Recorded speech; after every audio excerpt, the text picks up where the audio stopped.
Right, listen up.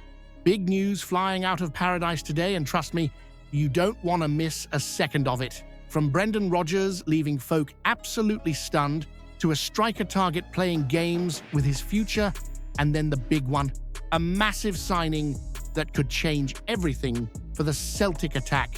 And the last story is the one that matters most, so stick with me right till the end. If you're a true Celtic fan, hit that subscribe button so we can smash our 500 subscriber target and get this Celtic news to every fan around the world. Let's smash this together.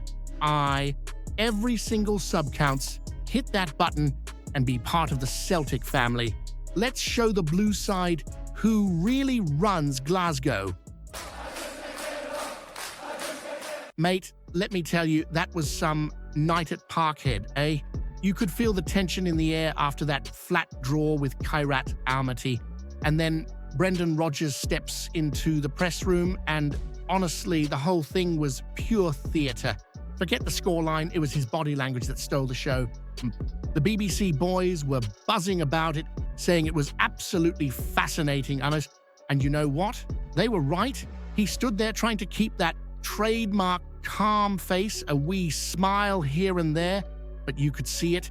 He was raging underneath, talking about being too passive in the first half, admitting it had to be better after the break. And then came the real bombshell, the bit that made every Celtic fan sit up.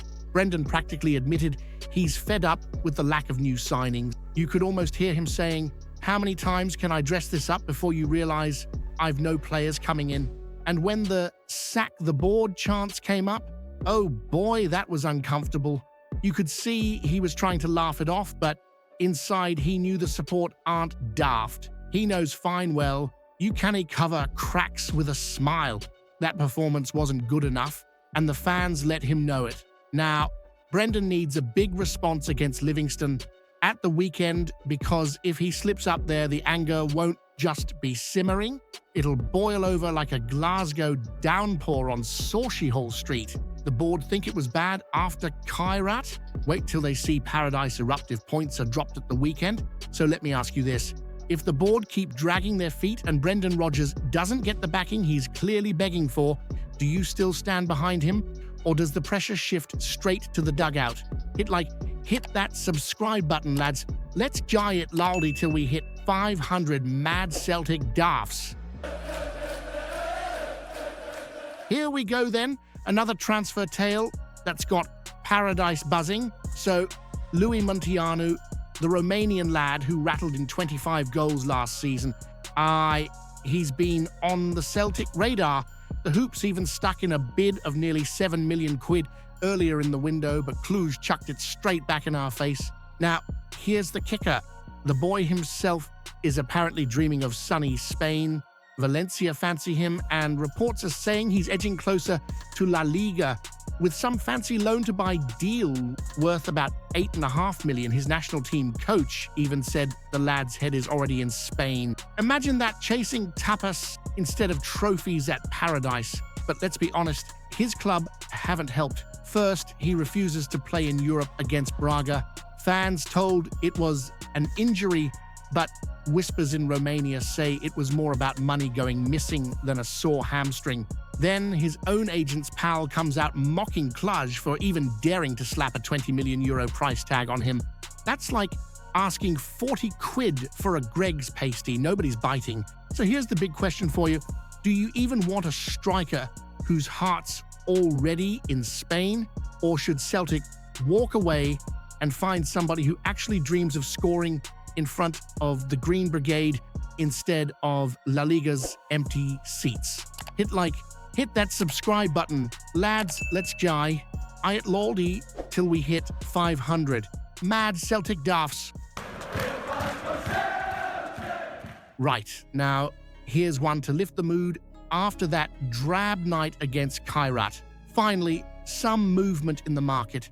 Word is that Celtic have an agreement in principle with Royal Antwerp to bring in Michel-Ange Balikwisha for around 4.5 million quid. A medical's already being lined up, so this one's looking real, not just more boardroom waffle. Now let's not dance around it.